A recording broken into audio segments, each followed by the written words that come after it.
लातूरचे असतील, अनेक मान्यवरांची नावं घेता येतील, नरहरी झिरवाळ असतील, अण्णा बनसोडे असतील. आम्ही सगळेजण मिळून राष्ट्रवादी काँग्रेस पक्ष पुढे नेण्याचा प्रयत्न करतोय. आज महायुतीच्या सरकारमध्ये आम्ही आहोत. तिथं काम करत असताना भाजपच्या परीनं काम करतंय. त्याचबरोबर शिवसेना एकनाथराव शिंदेच्या नेतृत्वाखाली काम करतंय. आणि मी आता जी नावं घेतली, आम्ही सगळेजण मिळून राष्ट्रवादी काँग्रेस पक्षाच्या माध्यमातून कामं करतोय. छत्रपती शिवाजी महाराजांनी 18 पगड जाती 12 बलुतेदारांना बरोबर घेऊन केली आणि त्याच्यातून हिंदवी स्वराज्य स्थापन झालं.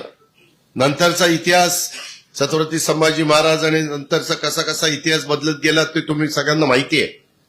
पण आताही काम करत असताना राष्ट्रवादी काँग्रेस पक्ष हा सेक्युलर विचारधारेचा पक्ष आहे.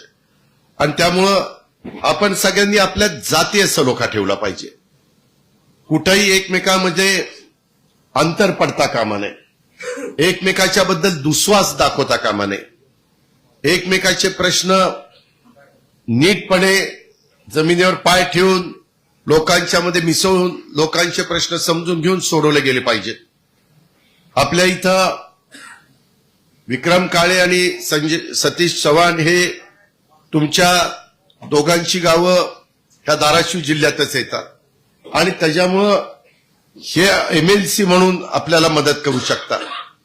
पण एमएलएला यावेळेस आपल्याला जरा तिथं फटका बसला. एकेकाळी पदमसिंह पाटील साहेब, बाप्पा मोठे हे सगळे मान्यवर ज्यावेळेस तिथलं नेतृत्व करत होते त्यावेळेस हा जुना उस्मानाबाद आणि आत्ताचा धाराशिव जिल्हा हा राष्ट्रवादीचा तसं बघितलं तर बालेकिल्ला होता.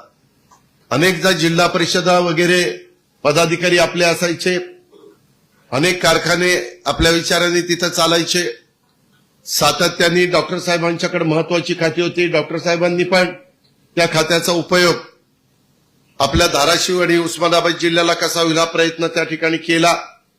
परंतु त्याच्यानंतरच्या काळामध्ये थोडंसं तिथलं चित्र बदललेलं आहे. आपल्याला देखील आता काम मोठ्या प्रमाणावर करावं लागणार आहे. मी पण जिल्ह्याच्या दौऱ्यावर मी आता उद्याच बीडला चाललेलो आहे. वेगवेगळ्या महाराष्ट्रातल्या वेगवेगळ्या जिल्ह्यामध्ये मी पण जातोय. नंतर कोल्हापूर आहे, जळगाव आहे, अशा वेगवेगळ्या भागामध्ये दौरे पक्षाने माझे आखलेले आहेत. त्याच्यातून आपली हीच भूमिका आहे. यंदा पाऊस काळ चांगला झालेला असल्यामुळं तुमच्या इथं पिकं पण बऱ्यापैकी आहेत. कृषी खातं आता दत्ताभाऊ भरण्यांच्याकडे दिलेले आहेत. तेही स्वतः उत्तम शेतकरी आहेत. त्यांची शेती पण अतिशय चांगली आहे. ऊसाची शेती असेल, डाळिंबाची असेल, केळीची असेल किंवा आमच्या द्राक्षाची असेल, अशा पद्धतीनं वेगवेगळ्या प्रकारे शेती करणारा हा शेतकरी, त्यांचं संपूर्ण परिवार, संपूर्ण कुटुंब हे शेतीमध्ये काम करत असतं. मी त्यांना फार पहिल्यापासून त्यांच्या चुलते आणि त्यांच्या वडिलांच्या पासून मी त्यांना ओळखतो. वेगवेगळी पदं अनेक त्यांना भूषवलेली आहेत. आमच्या पुणे जिल्हा बँकेचे चेअरमन होते, आमच्या छत्रपती कारखान्याचे चेअरमन होते, आता बरे तिसऱ्यांदा आमदार झालेले आहेत. तुम्हाला आश्चर्य वाटेल, तो शेतकरी आहे, त्याचा ऊस त्याचा स्वतःचा म्हणजे एकट्याचा नाही, नाहीतर पुन्हा त्याच्या मागे काहीतरी उठायचं. त्याचा बर्ने परिवाराचा मोठा परिवार आहे, त्यांचा ऊस 16,000 टन जातो. 16,000 टन. त्यांची द्राक्षाची बाग 45 ते 50 एकर आहे. डाळिंबाची बाग 45 ते 50 एकर आहे. 8 देशामध्ये त्यांची द्राक्ष एक्सपोर्ट होतात. केळी पण अतिशय उत्तम आहे. तुम्ही कधी जर आला त्या भागात तर तुम्ही बघा, अतिशय उत्तम शेती करतात ही सगळी लोक. सांगायचं तात्पर्य, मोठा शेतकरी आहे परंतु कष्टातनं पुढे आलेला आहे. त्याच्या आजोबांच्या, त्याच्या वडिलांच्या काळामध्ये अतिशय, तेव्हा तर जमिनीच्या किमती काय होत्या तुम्हाला माहितीये. आता जमिनीच्या किमती मोठ्या प्रमाणावर वाढल्या, पण त्या काळामध्ये जमिनीला इतकी किंमत नव्हती.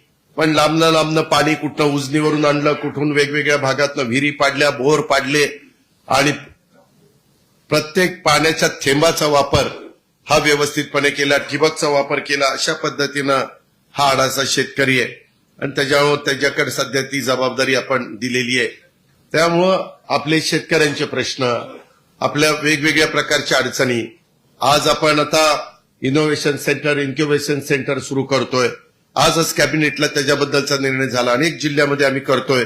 आता नांदेडला पण जागा फायनल करून तिथं आपल्याला करायचं. उद्या मी बीडचं भूमिपूजन करतोय.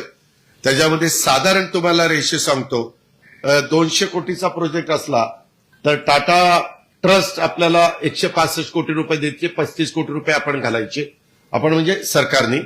आणि 200 कोटीचा प्रोजेक्ट उभा राहिला तर साधारण 7,000 विद्यार्थ्यांना दरवर्षी त्याच्यातनं अतिशय आत्ताच्या काळामध्ये जे शिक्षण आपल्या मुलांना मुलींना दिलं पाहिजे, म्हणजे ते स्वतःच्या पायावर तरी उभे राहतील किंवा तिथल्या वेगवेगळ्या कंपन्या असतील तिथं त्यांना नोकरी मिळेल, अशा प्रकारचं शिक्षण त्याच्यातनं आपण उपलब्ध करतो. आता गडचिरोली जिल्ह्यामध्ये आम्ही 2-3 वर्षापूर्वी ते सुरू केलं, परंतु आमचं ठरलंय आता 36च्या 36 जिल्ह्यामध्ये आपण ते करायचंय.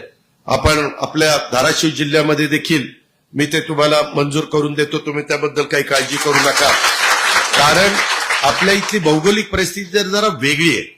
आपल्याला प्रतिकूल परिस्थितीवर मात करून आहे त्यांना जी काही जमीन आहे त्याची व्यवस्थितपणे बारकाईनं शेतीवाडी करावी लागते आणि आपला प्रपंच चालवावा लागतो. परंतु काहींना माझ्या पुण्यामध्ये, पिंपरी चिंचवडमध्ये इतक्या मोठ्या प्रमाणावर धाराशिवचे लोक पोटाची खळगी भरण्याच्या करता किंवा कामाधंद्याच्या नोकरीच्या करता येत असतात. अक्षरशः एक भाग पुण्यामध्ये घ्या, आमच्या ह्याच्यामध्ये घ्या, पिंपरी चिंचवडमध्ये घ्या, बरेच बीड जिल्ह्यातनं, माझ्या धाराशिव जिल्ह्यातनं, माझ्या अहिल्यानगर जिल्ह्यात जामखेड वगैरे तो भाग आहे कर्जत तिकडचं, असं ह्या सोलापूर जिल्ह्यातनं खूप मोठ्या प्रमाणावर लोक पाठीमागे त्यांनी इकडं येणं केलेलं आहे. का तर तिथं जगण्याचं साधन कमी असल्यामुळं. परंतु आता आम्ही इंडस्ट्रीला पण तिथं जाण्याच्या करता भाग पाडतोय. मी आता मराठवाड्यामध्ये आपल्या इथं धाराशिवला धावपट्टी आहे, परंतु बीडला आता आम्ही धावपट्टी करतोय.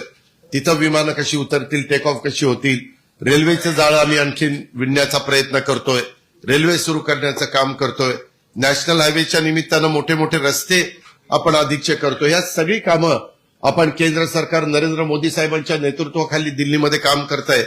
त्यांना साथ देण्याचं काम अमित भाई शाह असतील किंवा त्या बाबतीमध्ये स्वतः संरक्षण मंत्री राजनाथ सिंग असतील, नितीन गडकरी असतील किंवा पियुष गोयल साहेब असतील, आताचे कृषी मंत्री शिवराज सिंग चौहान, त्यांना कृषीचा खूप चांगला अनुभव आहे. अनेकदा आम्हाला त्यांच्याशी चर्चा करण्याची संधी मिळते, त्यावेळेस ते सांगत असतात.